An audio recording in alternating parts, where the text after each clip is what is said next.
Hello everyone, I'm Ed Doyne from the Marine Corps Support Group of Washington, and today we'd like to share with you some of the background on our educational assistance grants and how we make those happen. And today we're here with Victor Odermat from Brown Bear Car Wash Enterprises. And Victor is one of our Marines who we always look up to and admire what he's done with the skills that he learned in the Marine Corps. And so today we're going to ask Victor to talk to us a little bit about him. It's a hard time getting Victor to talk about himself, but we think this will be good for all those Marines who are following him. Okay? Thanks for being with us today, Victor. It's my pleasure. Thank you. It's always great when you let us in your office. Yeah. I'd like to start back in Alaska, because that's where your story started, I think, right? Pardon? In Alaska, where your story started. Weren't you born there? No, I was born in Seattle, and folks moved up to Anchorage in 1937. When we moved up there were no paved streets. The sidewalks were 2x6s, wood, and there was no television. Radio was minimal, and if you wanted to get things done, you basically had to do it yourself. It was a learning experience. I remember with my dad's bakery, there were times when people like the Merchants Cafe would call up on a Saturday or Sunday and say that they were out of bread, and I would get some bread and put it in a box, put it on my sled, hook my dog to the sled, and we would deliver the bread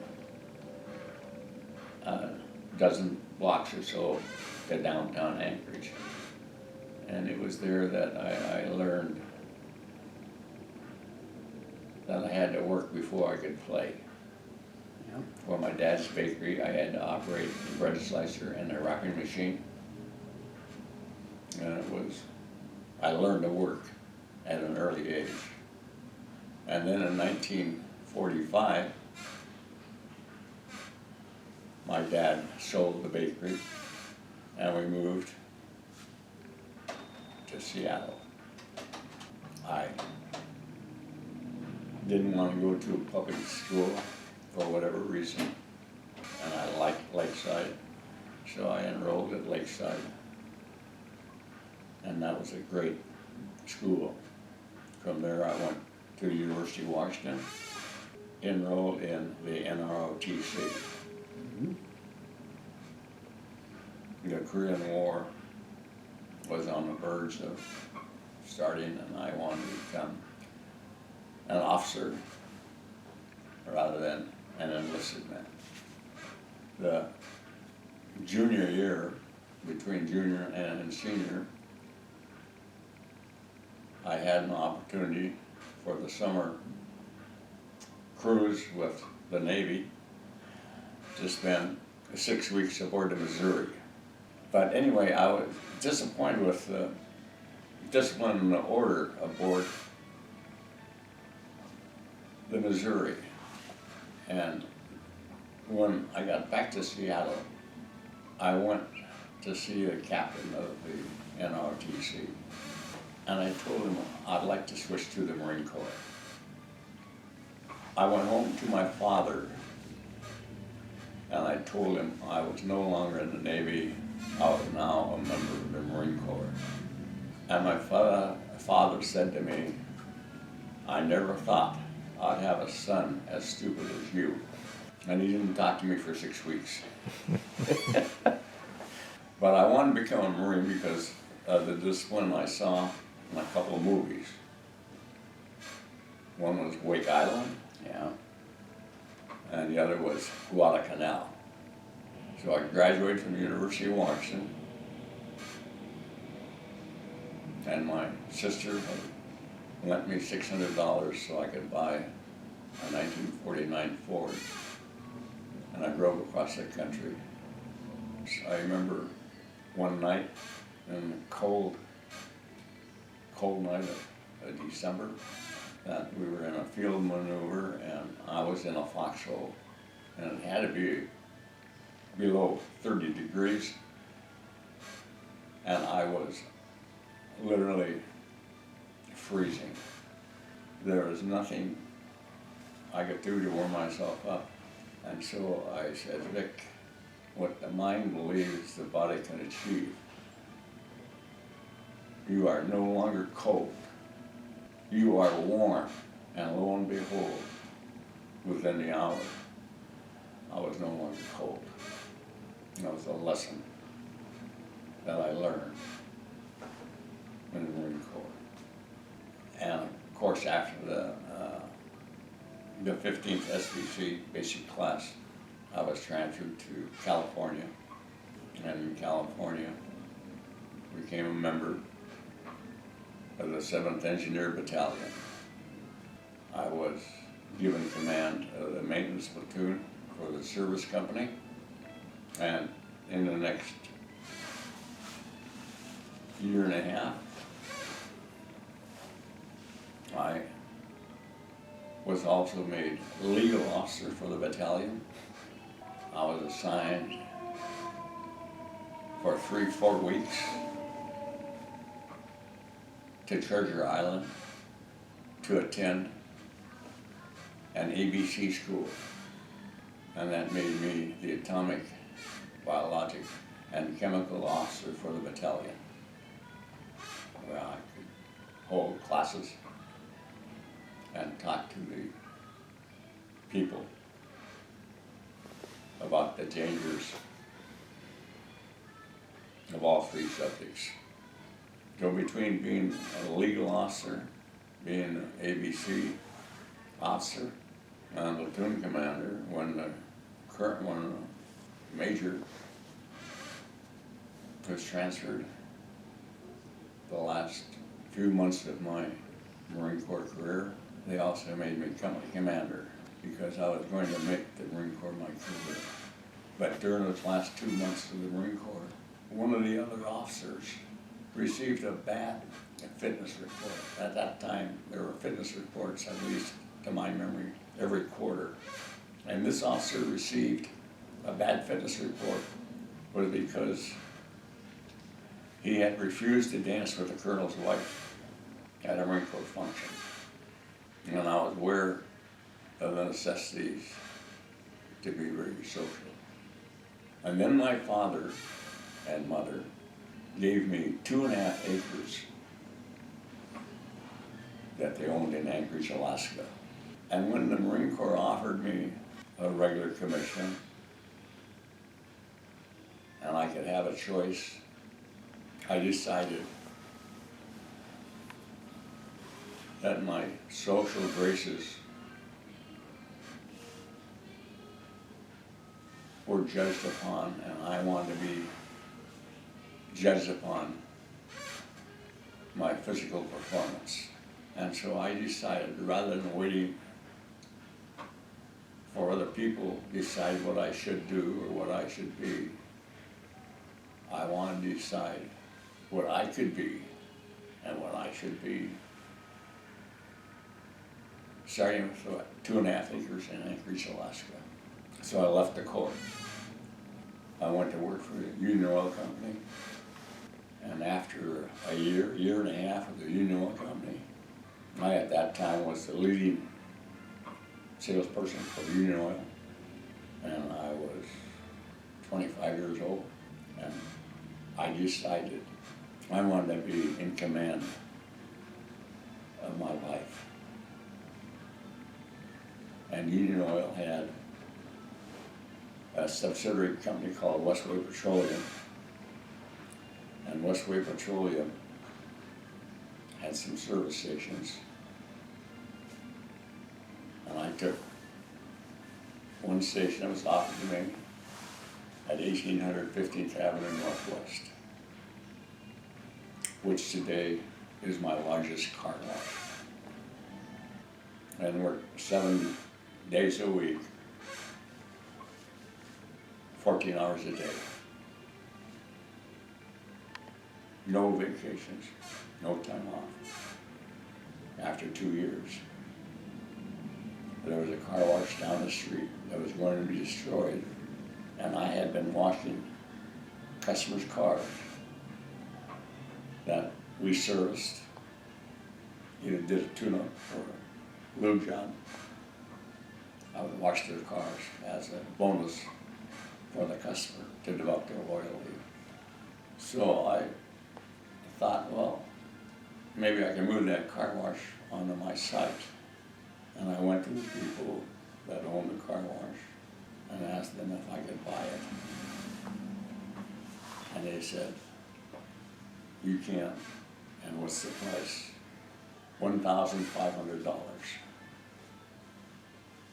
It was nothing more than an 80-foot structure with no windows and just some posts supporting the roof. And as far as machinery was concerned, it had a pull chain conveyor where you would hook the chain underneath the front bumper of the car and then drop the other chain in that C-188 and it would pull the car through. And the only machinery that was there were 2 wash trays along each side where you'd have a man with wash mitts. You would wash one side of the car, the other fellow would wash the other side of the car. And then there was a set of blowers. I needed some machinery. I couldn't do it by hand. And there was a fellow in Portland named Dan Hanna who had invented a wraparound brush and a roller on demand conveyor. And I said to myself, you have to do that if you're going to stay in this business. So I went up to Anchorage, Alaska, and I sold that 2.5 acres of property for $29,000. And I took that money and I bought a roller on demand conveyor where we had to dig through the conveyor trough and a top brush and some side brushes, and now I was in the car wash business. With that $29,000, I also spent $5,000, and it was used as a down payment on a house that I just married my wife so we could have a place to live. And now again was 7 days a week, no time off. Anyway, I opened up that Christmas and about 1 o'clock. It started to snow, and I shut the car wash down that Christmas, and that was the last Christmas I had ever been open. And from there, the opportunities came, and 2 years later, in 1967, there was another car wash on 117th and Aurora that was going bad. And I signed up the papers to run that car wash. And 15th, my original car wash, became more and more successful. At one time, I had 51 people on the payroll washing cars. We were full service then, where we not only washed the exterior of the car, we washed the inside of the windows, we vacuumed the inside of the car, we did their floor mats, and we built our business by having checkers. And the checkers would ask every customer as they came to pick up their car, is there anything else we can do for you today? And that generated loyalty on the part of our customers. And that instituted, I believe, the success for Brown Bear Car Wash. In 1969, I found out that another individual was on a piece of property one day when I drove by it, and I had thought that maybe I could build a car wash on that site. And when I found out from Time Oil Company that it in fact was an individual asking if they could rent that site, then I confronted Time Oil and I said, I would like to build a car wash on that site. Let me explain. Well, my car wash initially on 1800 15th Avenue West was about 40 blocks south of this site.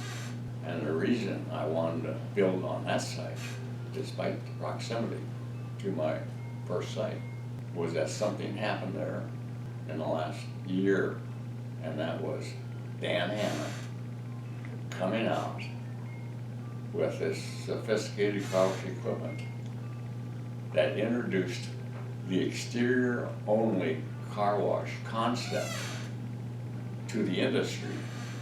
And I thought that there was a new business that was very attractive, because it was a matter of 4 or 5 years we had what you call a recession, and people did not have the $2 or the $2.50, $3 for the full service car wash. And when we started the exterior car wash was free with a fill-up, with an 8-gallon minimum. And it just went on like that. And now today, it can be $10 for an exterior car wash. I know it's been a sense of immense satisfaction, at least for me. The world is filled with educated derelicts, but patience and perseverance will overcome all obstacles. And I narrowed that down to a motto: stick and stay and make it pay. When we have up to 160 days of measurable precipitation here in the Northwest, it was that you took care of a dozen or so people, and then you had to fill those busy days, typically in December and January, February, when the cars are really, really turbulent. And the one way I did that, there was an outfit called the Millionaires Club. It was a safe haven for people that were unemployed and were hungry. And they would gather there and they'd hang around the club waiting for people to come and offer them a job.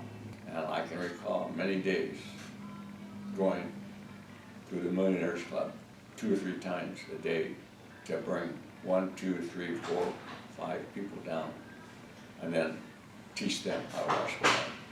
You believe what you believe you can achieve. And you have to reject all the negativity and the reason why it can't be done. It's up to you to find the reasons it can be done. And if you look and you apply yourself, you will become successful. So, Victor, how much of that do you think you learned from going through school at Quantico and your time in the Marine Corps? Well, in the Marine Corps, I was taught and I learned with all the different maneuvers, all the things that we did do, that you may come up with the best plan possible. But despite the best plan you came up with, something else is always going to present itself where you had to make an adjustment. You had to have an alternative plan. If things didn't go right the way you wanted it, then you had to be able to adjust. And when I think about being in the automotive business and lubing cars,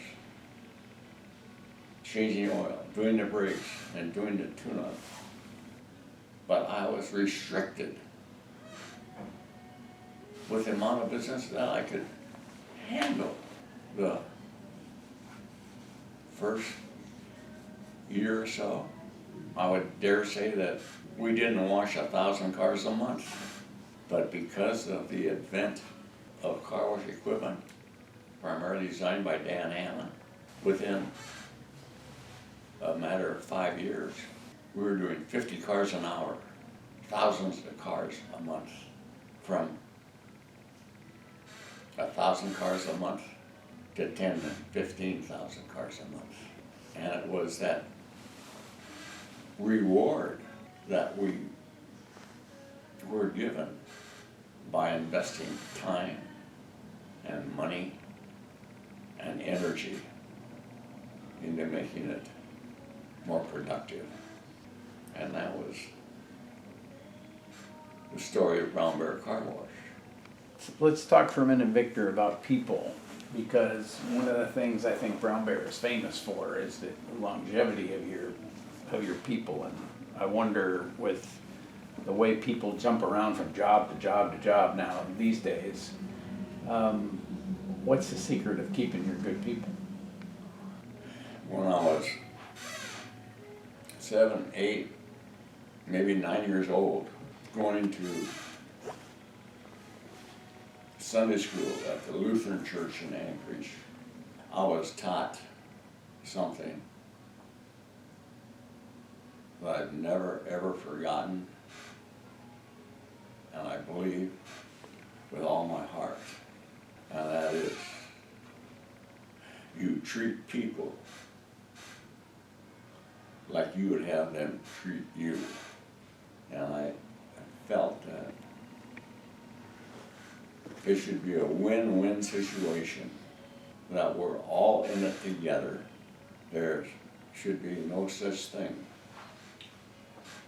as hooray for me and the heck with you. If you treat people like you would like to be treated, they'll respond and do the same to you. And I think that philosophy has been very, very important.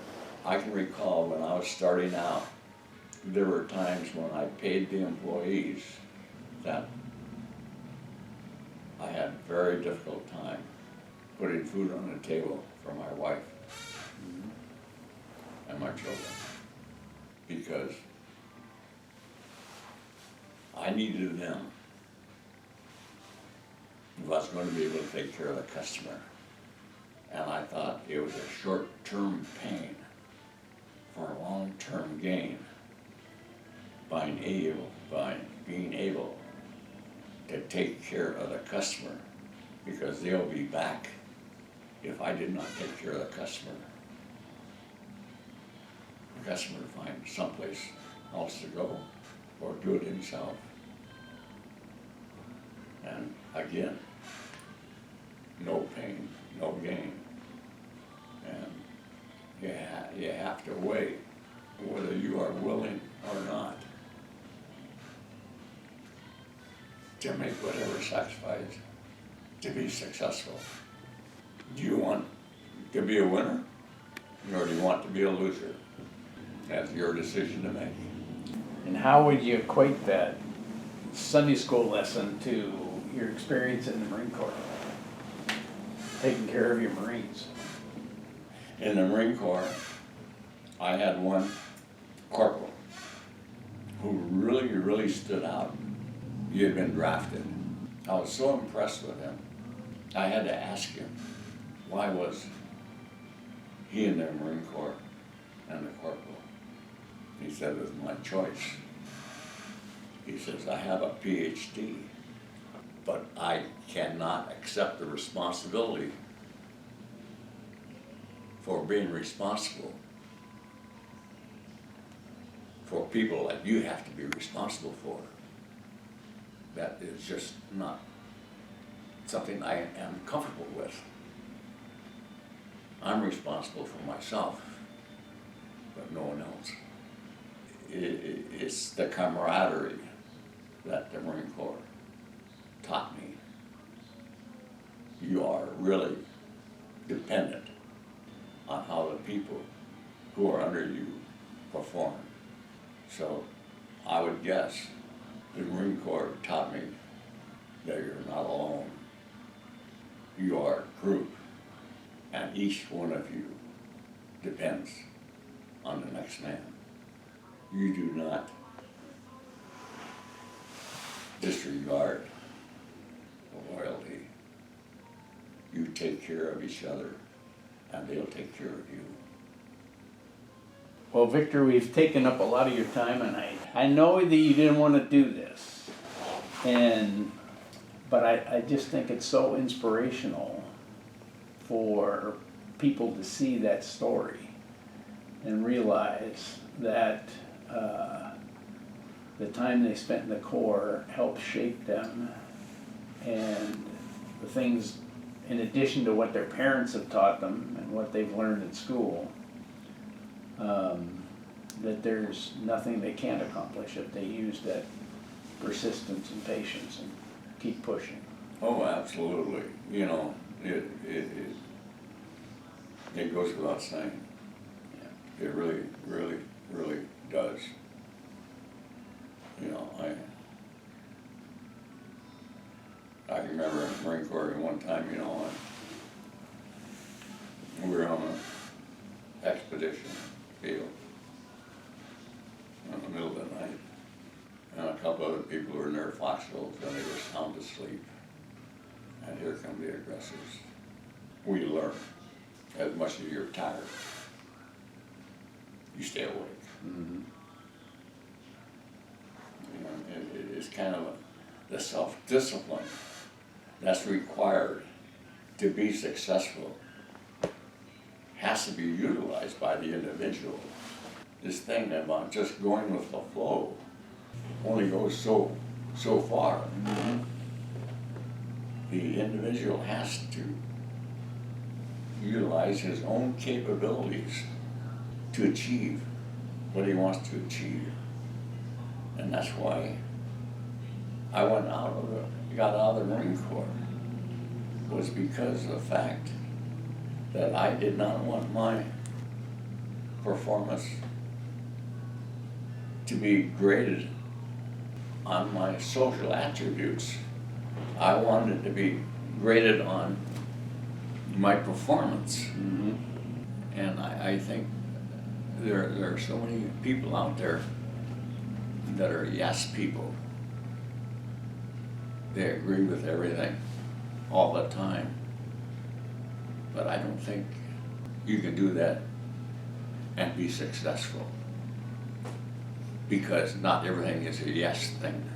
There are times you have to say no, or I don't know, and find the way. It's just not a golden path that will lead you here or there. There's always all these various disturbances or changes where you have to change directions and go another way. Improvise, adapt, and overcome. Yes. Amen. Yep.